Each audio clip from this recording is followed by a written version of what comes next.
and welcome back to Ghouls Night in, the spooky chat show with your best ghoul friends. I'm Penny Snark. And I'm Midge Munster. Penny, Yes, happy Midge? Women's History Month. Yay! Happy Women's History Month. Woo! You're a woman. I'm a woman. Hell yeah.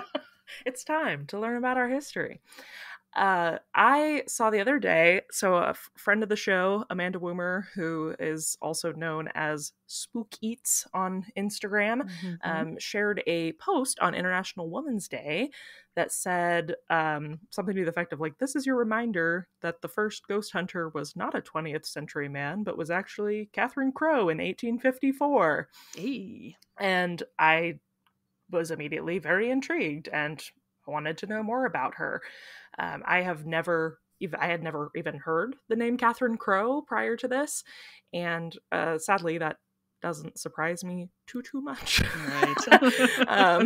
Paranormal research, much like most fields, is predominantly male driven, and women, of course, though, actually have a really rich history in this area. And in fact, before we move on to the history segment, I do want to mention that Amanda, that posted this post, actually puts together a really incredible anthology of books called The Feminine Macabre. And I believe she has, I think there's 4 published volumes, and she's working on volume 5 currently. But they're journals where she's compiled the writings of all these different female, both cis and trans women and non-binary people, paranormal researchers, historians, investigators from like all over the world. And it's really very, very cool. You can get them on Amazon for like less than $20 a pop. And if you're interested in like herstory and ghost shit, definitely check those out. Yeah, check them out.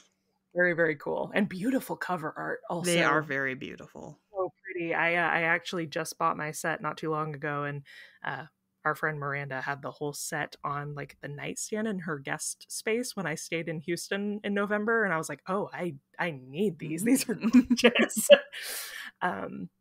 But let's get on to Catherine Crowe here. So she was already a badass woman before she even got into the paranormal space.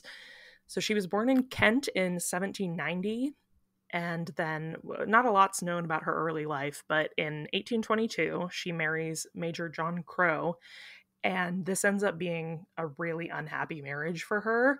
And they had one son together, but she ends up like rallying all of her friends together to help her escape this marriage. Hell yeah. And they like disappear her to Scotland, and she settles in Edinburgh and starts her life over as a single woman and as a writer. Awesome. Isn't that Good awesome? for her. Good for her. Which, like, this is like 1823. Like, that's unheard of. So yeah, she escapes, goes to Edinburgh, starts a new life as a writer. We love to see it. She starts out kind of writing some fiction. She writes a few plays. She even wrote a book with a female detective protagonist, which, again, at the time, not really a thing. We don't really see much of that until Nancy Drew comes around in the 1930s. So she's very ahead of her time just as a human. But what really made her popular was her nonfiction work. So she wrote a book called The Night Side of Nature, or Ghosts and the Ghost Seers, in 1848.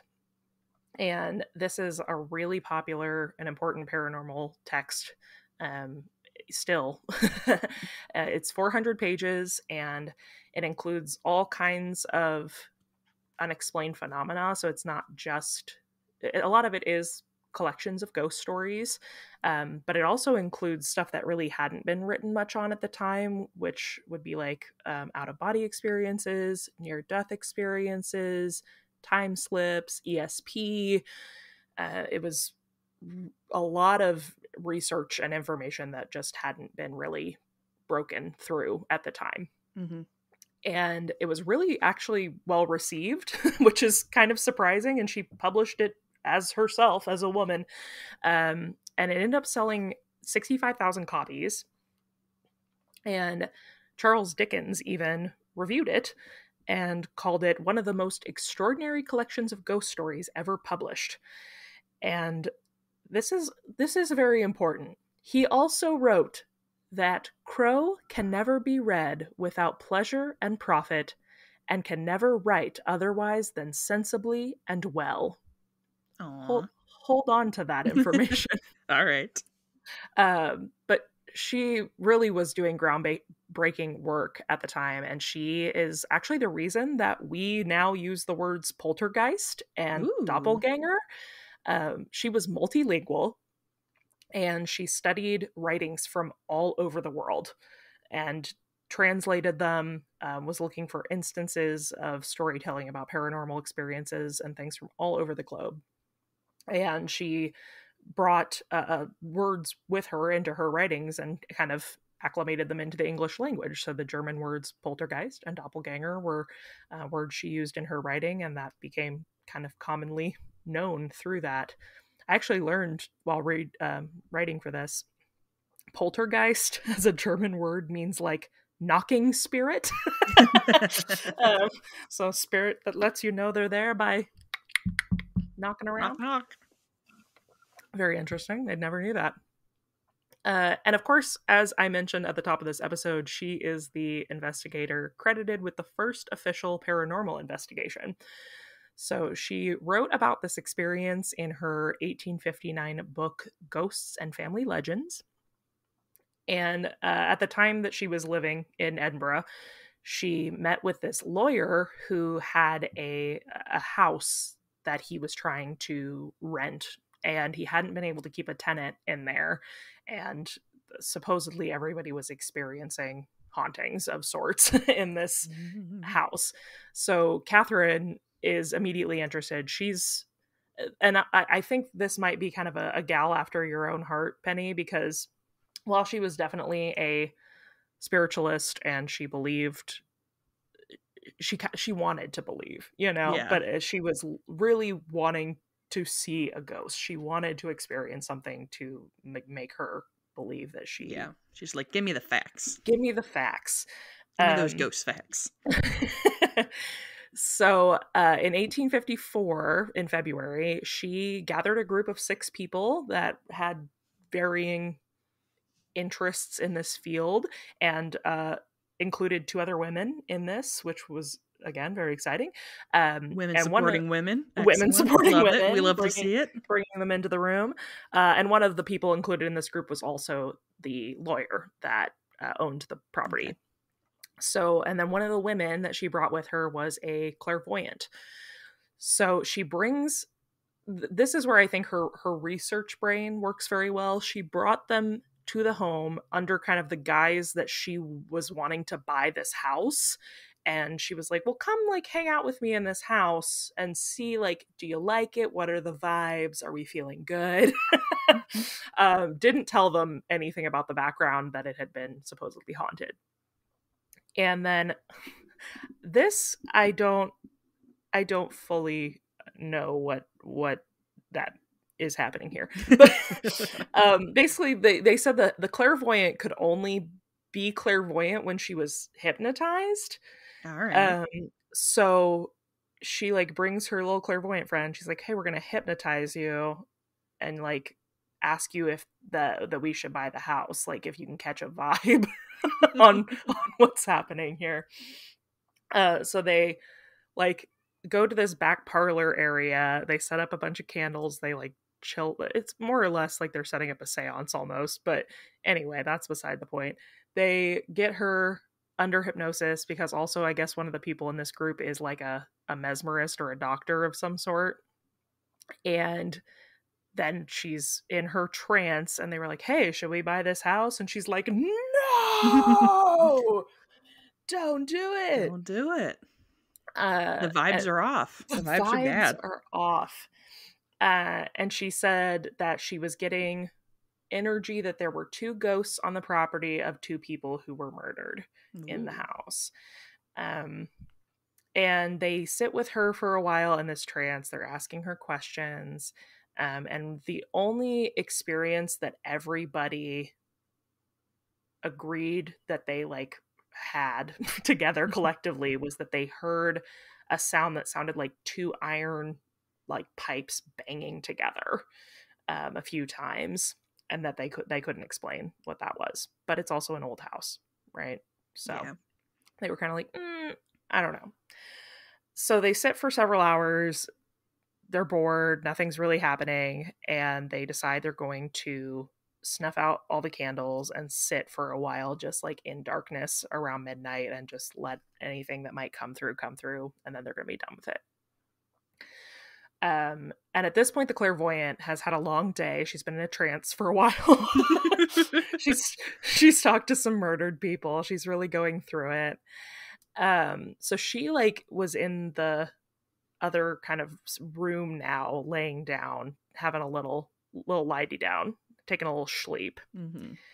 And Catherine and her pals like snuff out the candles. They're hanging, and the clairvoyant like sits up, like bolts upright, and she's pointing, and she's like, there, and they're like, what? Because there's no light. So I guess she told Catherine to come over and hold her hand, and like her thought was that she could like transfer her clairvoyancy, like kind of bring Catherine into her trance. So they hold hands, and her and Catherine both witness these waves of white light radiating from the floor that are kind of like pulsing, like and Catherine, being the scientific-minded lady she is like, I don't know if I'm really seeing this, or if this is like something you're suggesting that I'm seeing. So she asks the clairvoyant, hey, can you squeeze my hand every time you see like the wave? Wave? What would you call that? Like crest? Yeah, that's a good word. And so they do that, and the clairvoyant is squeezing her hand at exactly the times that she's seeing the waves come up. So that in her mind was like, that's proof. But she also like states, she's like, at the time I didn't think like, hey, maybe we should bring these other people over here and have them hold her hand or something and see if they can see it. But Catherine also sees this bright white light materialize in front of her in kind of a diamond shape, that she describes it. And she didn't tell anybody else that she was seeing it at the moment, because she was like, I don't want to influence anybody. I don't want anyone to like be like, yeah, I see it too. So after they all leave the house, they kind of are doing an evidence review, and the lawyer who owns the house is like, hey, just a quick question, guys. Did anybody else see that like bright white spark of light that looked like an oxyhydrogen light? And Catherine was kind of like, whoa, because that was perfectly describing the light she had seen. So she accounts all this. Whether or not that was an actual paranormal experience, we of course we'll never know. But it is the first time that someone tries to apply kind of scientific methods to this, and really like goes in a space with the formulaic, like, we're going to try to catch proof of ghosts today, and then documents it and writes about it. So that was a very important entry, and a lot of people like call her the mother of the paranormal, which is very cool. That is a cool name. Yeah. I wish I had a cool name like that. We can make that happen. All right. drop your cool penny nicknames. Yeah, leave your suggestions. So while she made these like massive contributions to the paranormal research community, her work is spoken about very, very little today. And boy howdy, there sure is a reason for that. And it is because of a so-called scandal that arose in 1854. I love a scandal. You know, you would think. Uh-oh. you're not gonna love this one, because I was angry for her reading this. So in 1854, Catherine is found one morning wandering the streets of Edinburgh, stark naked and like babbling, like just kind of not with it. Yeah. And do you recall a little famous gentleman by the name of Charles Dickens that we spoke about earlier? I do. So Charles and Catherine at this point have a professional relationship. he has published several pieces of her work for her. As we read previously, he has reviewed and spoken very highly of her, very publicly. Well, Charles Dickens sits down and decides he's a gossipy little bitch. And so he begins to write letters to people and kind of spread this rumor about Catherine. And he writes to a reverend named James White. This is his quote from this letter. Mrs. Crowe has gone stark mad and stark naked on the spirit-rapping imposition. She was found, t'other day, in the street, clothed only in her chastity. Rude. Okay, Perez Hilton. Literally, he's tabloiding everywhere. 2 days later, he writes another letter, because he can't keep his lips sealed, to a friend. And in this letter, he says, this is my favorite, because in this instance, it's very clear that this person doesn't know of Catherine Crowe, and he's just being gossipy. He says, there is a certain Mrs. Crowe, usually resident in Edinburgh. She was a medium and an ass, and I don't know what else. The other day she was discovered walking down her own street in Edinburgh, not only stark mad, but stark naked too. He was really happy with that turn of phrase. He came up with that, and he was like, I am a genius. Chuck was just like, sending this to all of my group texts. I am so witty. He's texting his friends like, did you see my tweet? Did you see my tweet? Did you see that stark mad and stark naked thing? I thought that was pretty great. And why isn't this viral yet? Well, and here's the upsetting thing. It was. Publications go mad with this phrase and ask no questions and are just posting it not posting, that's not what it's called in 1854. But basically the story ends up in the press about a month later, and no surprise at all, the first time it shows up, it's in a publication called The Zoist, which is run by none other than one of Dickens' old buddy, old pals, Dr. John Elliotson. And in this article, they claim that she was then put in a madhouse after this episode. So lots of publications pick up this story. They're just spewing the same words they've read. They've done no fact checking whatsoever. And then a friend of Catherine's, when she sees this, she's an activist. Her name's Sophia de Morgan. She writes a letter to Dr. Elliotson to kind of set the record straight. And she writes a letter to the editor saying, hey, Catherine had a fever attack that caused her to go into like a delusional state, but she was very quickly like treated. They gave her medicine. It went away. She's fine. Unfortunately, and this is Sophia also saying this, she's like, unfortunately, her friends thought she was gonzo permanently, and they had already sent her upstate to the mental asylum before we knew what was going on. Guys? Which also, like, get better friends, Catherine. Right? Like, that's not a good friend. No. I can't imagine, like, people like you and I in this time period, the way I would be getting sent to Hanswell every, like, fourth day. Right. This is like, goodbye. They're like, she's stark raving, stark mad, raving. Stark naked, send her away. But she does get sent to this Hanwell mental asylum. That is true. Her friends put her on a train up there, said, go get help. And she gets the asylum, and the doctors are like, this woman has an infection, and they give her medicine, and 2 days later they release her because they're like, she is not a candidate to be like an inmate here. She is fine.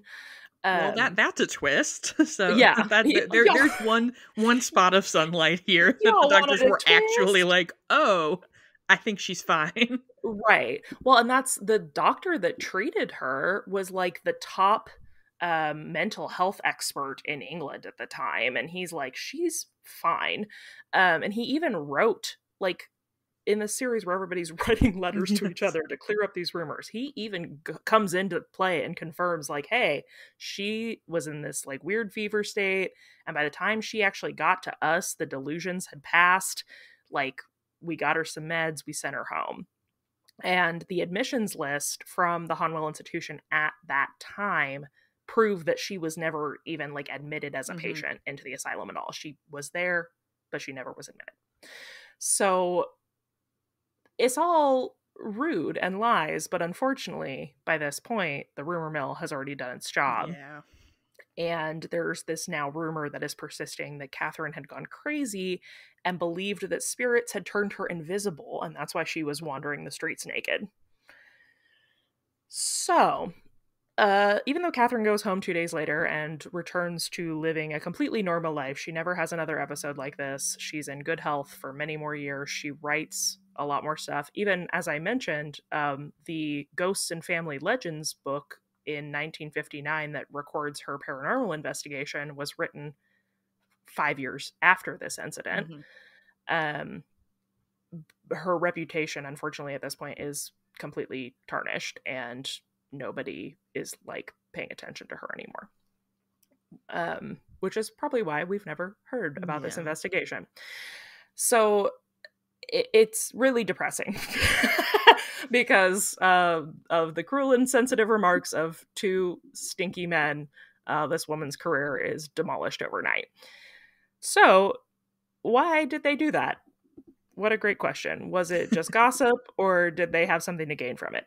Well, I think that they were doing it very much on purpose. It is important to note at this point that Dr. Elliotson, who was the first person to publish it in the press, was a prominent mesmerist at the time. And so he's like a hypnotist, but like it was pre-hypnotism. It's a little less refined. It was kind of a controversial practice.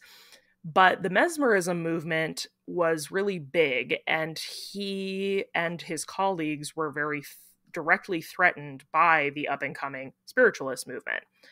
And even though Catherine, in her like big book, had talked really highly about mesmerism and like its place in her research, the Zoist was a mesmerist publication, and they were kind of doing their best to smear the reputation of spiritualists and like paint them as people that got driven mad by their obsession with spirits.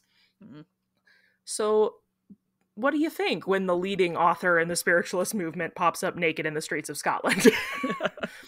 Of course they're gonna latch onto that and try to diminish her claims and her research. I also personally, I didn't see a lot about this in my research, but I wonder if Dickens had something to do with it just like on a jealousy level, because even though he published 3 of her pieces himself and was like a supporter, he also like was prominent for writing ghost stories. So I wonder if he didn't like not want to see her succeed. As like, even though she was coming at it from a nonfiction standpoint, like maybe that was threatening to his work in some way, or I don't know, but or just a messy bitch, right? Right. Charles Dickens, noted messy bitch. And honestly, just the more I read about things like this, the more it just, you know, I mean, I know we all know this, but I understand more and more why there are fewer women in fields like this, because I think it's so easy for people to discount women's experiences and say that we're crazy or hyper emotional or that we don't know what we're talking about. And people tend to believe men because they're, quote, more logical. You never give the benefit of the doubt to women. A woman's experience. Right, exactly. So it's really disheartening, but I'm very glad that her work was published when it was, before all this happened, because you can't take that away. She still has a lot of really incredible work out there. You can find most of her work online through like Project Gutenberg and stuff. You can get it for free and read it. I would really recommend that we do that, because I think it's very cool. She was a huge, groundbreaking entity in the paranormal space for women and for all people. She did a ton of data collection and things that just nobody else had done. And I think it's really important for us to honor the work that she did in this field, especially if this is something that is a field of interest to you. I know we have a lot of female friends that are in the paranormal space. And I'm assuming most of them probably do know about Catherine, but I wanted to take a moment and highlight her during this month of women's history. I also actually, so originally when I planned this episode, I was going to talk about multiple women. And then I started typing about her and I was like, oh, there's a lot. Too much. Well, because the very first thing I found was that review of Dickens talking about her work. And I was like, oh, that's cool that Charles Dickens thought she was great. And then like an hour later, I found the controversy. I was like, wait a minute. And there's like a whole journal piece written about Charles Dickens, like his place in like discrediting so many women, and that apparently he had to have, like, he tried to have his wife committed as like insane and couldn't, and so then they're like, is he on like a revenge bender?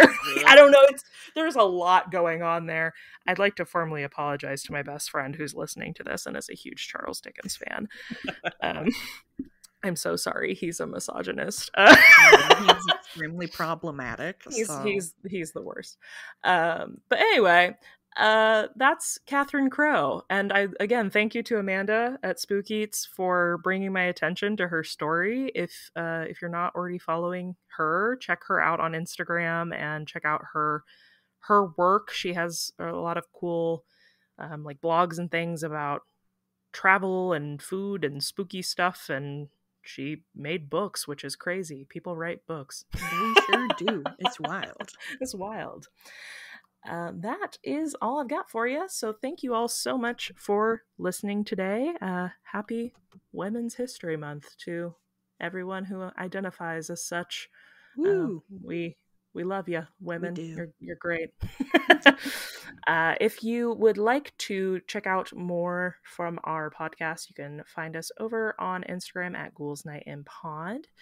And if you're enjoying the podcast, we would so appreciate it if you would leave us a rating or a review wherever you listen to us. We do like to share those here on the pod, and I believe we have one to read today. We sure do. Today's 5-star review comes from Bagel Road. Excellent. And is titled A Lovely Spooky Time. This podcast is such a delight, and these two amazing ghouls create that cozy and spooky environment that we found sharing ghost stories under a blanket fort. Aww. Thank you for bringing this to us. You give us spooky season all year round. Thanks, guys. That's so nice. We love spooky season all year, every day. Every season is spooky season. Sometimes, well, and I mean, this is no surprise to you because this is something that you love and hate about me simultaneously. Sometimes we read these reviews and I'm like, it's so nice. They are very nice. That's exactly what we were trying to do. Mm-hmm. Thank you. And if you would like more sappy crap from me, you can find me across all platforms at Midge Munster. And if you would like to find me being stoic and unemotional, you can find me at Penny Snark. And until next time, goodbye.